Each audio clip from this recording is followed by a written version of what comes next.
Hey folks, welcome back to another edition of I've been playing Risk of Rain for too long. I'm Stoic Steve.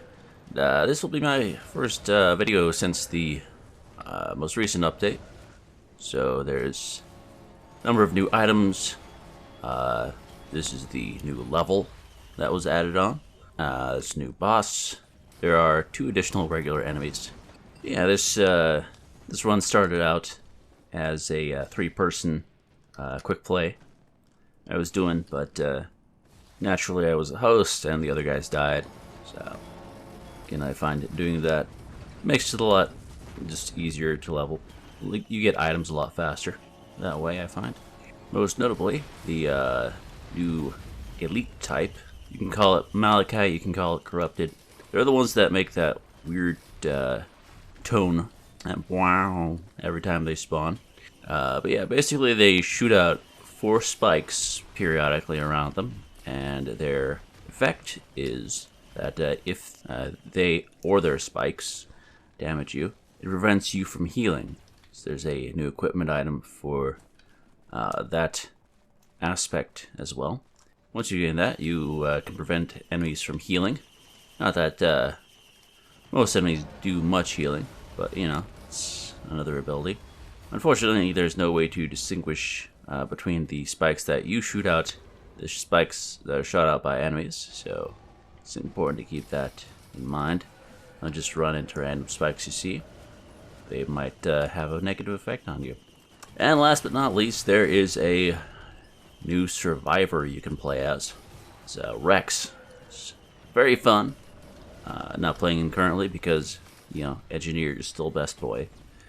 But Rex is the robot plant hybrid that both heals and damages itself with its own attacks. It's very fun. You're always juggling your own health, but is understandably risky to play as sometimes. And basically, to counteract the effect of the corrupted type enemies, the new meta is the overshield, which you have 2 ways of getting overshield, either through healing effects with the new Aegis rare item. Basically, if you have Aegis, every time you heal over your total health, that will create an overshield. I believe it's up to 15% per each Aegis you have. The max that an overshield can be is equal to your total health, including shields. The other way to gain an overshield is through the Topaz Brooch, which is the little turtle, and that gives you the same type of overshield as the Aegis, but it gives you a shield for every kill that you get. All overshields naturally decrease over time, so you'll need either constant healing going on or constant kills to keep those up. Generally, the Topaz Brooch ends up being a bit more important to have versus the corrupted enemies, just because once you're hit by corruption, you can no longer heal, and therefore you're not gaining the overshield for healing. But you know, it's a little extra something there. Next new item we have is the old guillotine, which is super useful. Basically, the old guillotine takes percentage off of all elites' health that you actually have to remove. Similar to how the artificer reduces like the maximum health of an enemy that you have to deal damage to before they die, which makes elites far easier to kill. I think like once you get about 30 of them, that's a little over 90% of the health. Definitely worth. And additionally, we have 2 new rare boss drop items. We have the Halicon Seed, which is the item which you get once you defeat Aurelio Knight. Basically, that summons your own little Aurelio Knight minion for every boss fight after you pick it up. The more Halicon Seeds you have, the more health and damage that Aurelio Knight has. I've yet to see it die. Generally, once you get to that point where you have those, he's pretty hard to kill. Last rare boss drop would be the Little Disciple, which is something you get on the new level from the new boss type. That shoots out little wisp masks that deal damage to enemies while you're running, which is definitely handy. I would say it's definitely one of the harder drops to get at the moment, just because with the current circulation of you have to get the new map specifically, and then get the new boss on that map, and then have whatever percent chance for it to drop, that tends to not be all that useful super late game like this. Just because you don't end up running much late game. I would like to run a lot, but you just really can't with how extreme your movement items are. Like, if you want to spot and land near any items, you pretty much have to walk the entire time. Well, that's a neat item regardless. Additionally, there's that little war horn green tier item. Every time you use your equipment item, it will increase your attack speed, which is meh, especially at this late stage of the game. Attack speed is more or less meaningless.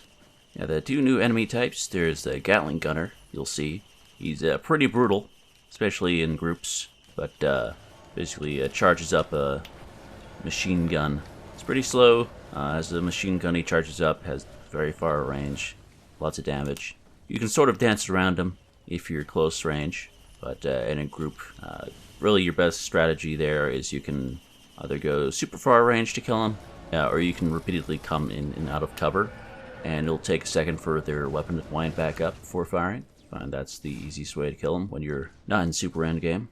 The other new enemy is called an Urchin, which I've only seen the corrupted variant of the Urchin. But it's similar to the machine gun guy, only he's like small and floats. Interestingly, though, the Urchin doesn't seem to show up in any of the wikis or in the enemy log, but he's definitely there. I've fought a lot of them. They just don't seem to drop a log or anything. Additionally, there's a logbook for the Aurelionite stage. It's actually up on the chains that rise up from the platform the level is built on. Took me a while to find that one. Very happy to finally get it. It's hard to spot. It's a fair ways up. There's one item you'll notice I don't have on purpose.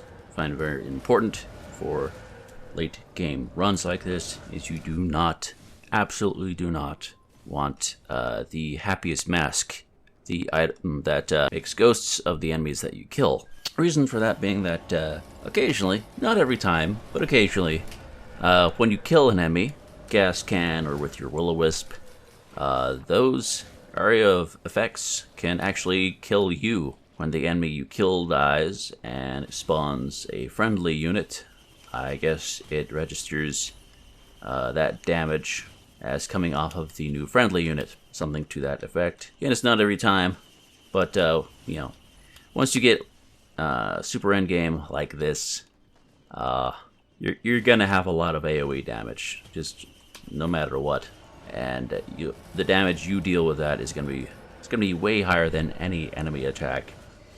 So you'll either kill yourself outright, or the damage over time from the gas can is gonna kill you. Yeah, so Happiest Mask is a run ender. Do not get it if you plan on going late game like this. And if you do end up getting the Happiest Mask, your only chance is to find the ultra rare red tier item printer. Try to swap it out for another rare tier item. But again, those are hard to come by. Also, you know, just not having it reduces your total number of entities on the map, which is always good for lag. The latest update has greatly improved performance. I very rarely see lag anymore, and if I do, it's only for a split second. So I guess I haven't really, you know, gone out of my way to get lag. If you spam a bunch of entities with like the backup item, you'll probably get a fair bit of lag still. Another thing that helps the lag a lot is they finally made it so boss corpses can despawn. But you know, if you're not trying to make lag for yourself, you'll probably be good. Like the ceremonial knives, for example, and the rockets definitely cause far less lag than they used to. I used to, avoid getting more of them just because of the sudden lag they would cause as they seek out a target. But they are good now. Ceremonial knives in particular are quite nice to have. That way with the Thunder build, when I'm just instantly killing guys I look at, it can spread to the rest of the map and kill all enemies. Yeah, basically once you get your base number of basic items, like your 10 sunglasses, your 7 tri-tip daggers, The main common tier item that you want to focus on getting is the crowbars. Once you get like 70 of those, gonna be good on damage. It's gonna insta one-shot everything. And the main green tier item you're gonna want to focus on getting is definitely the infusion. I've got like 80 of those at the moment. Really, any items that increase your total health, maximizing your overshield, very important. Also getting rid of some of those horrible red whips. Important to note that if you get Transcendence, the blue tier item, that will prevent the effect from Aegis from working. Or really, most items that go off of a healing effect will cease to work. If you want to fire healing skulls and have a overshield from gaining health, do not want to get Transcendence. Really, the only blue tier item I ever get is the Gesture of the Drowned.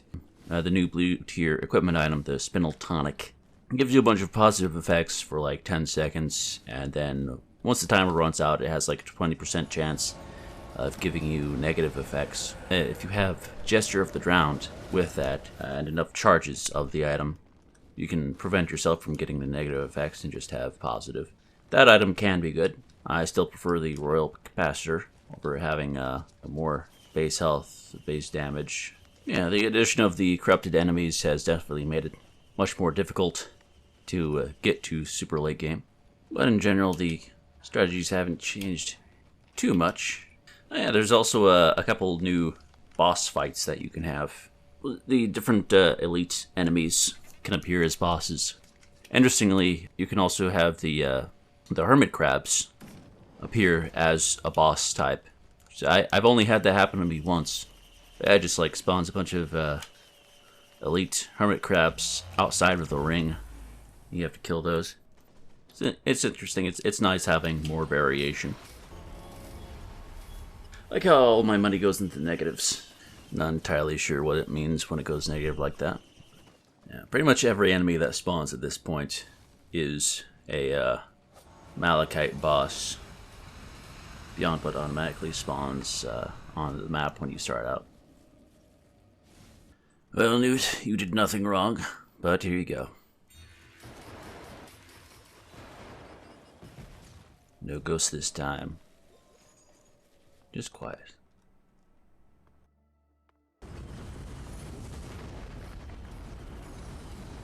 Onto the ground again. Yeah, your Aurelian Night buddy can do that sometimes. Like how the knife's just float in the air until an enemy spawns. Oh yeah, there is also the new type of drone, the incinerator drone. Short range, pretty tanky, fires flame, similar to the Artificer's flamethrower attack.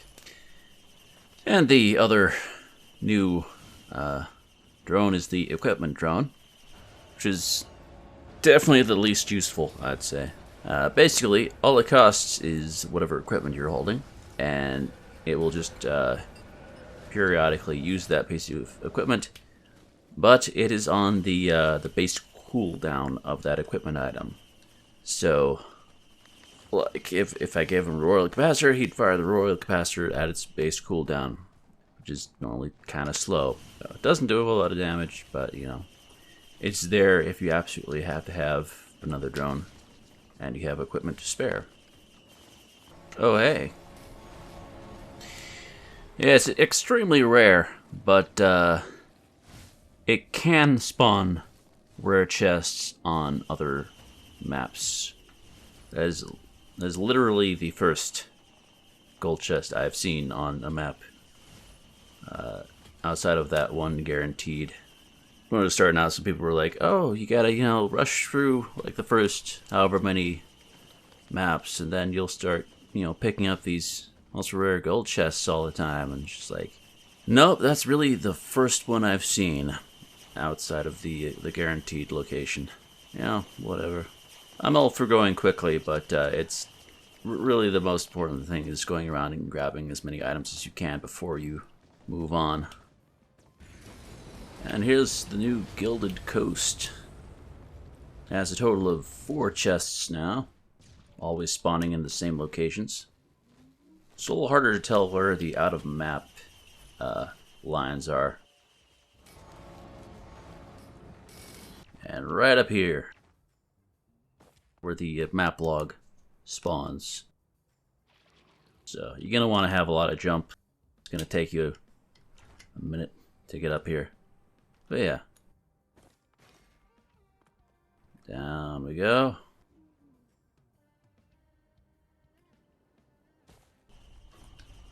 See if I can kill Aurelian without looking at him. Oh. Blocked. Oh, he got me.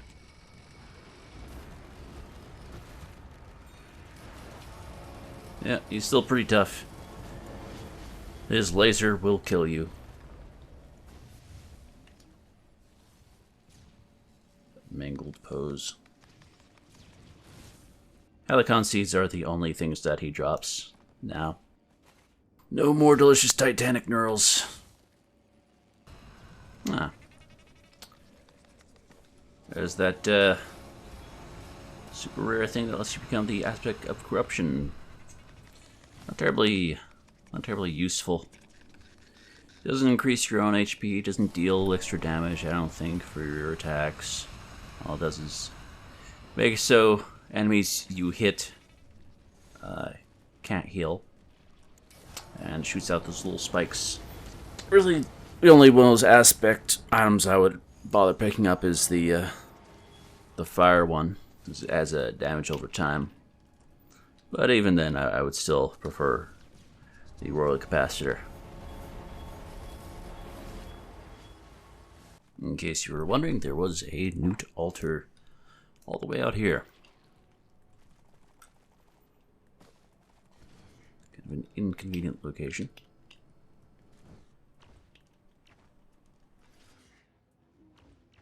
You can also spawn there and down there. Where he's firing at. Definitely not an enemy there. Well, maybe there's an enemy bug down there or something. Or he just picks a random location.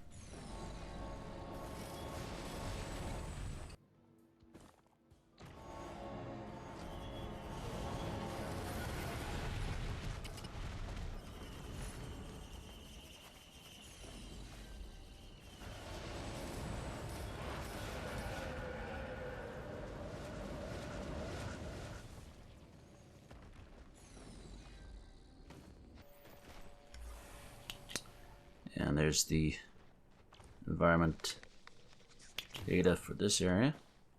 I think this one is on a timer though.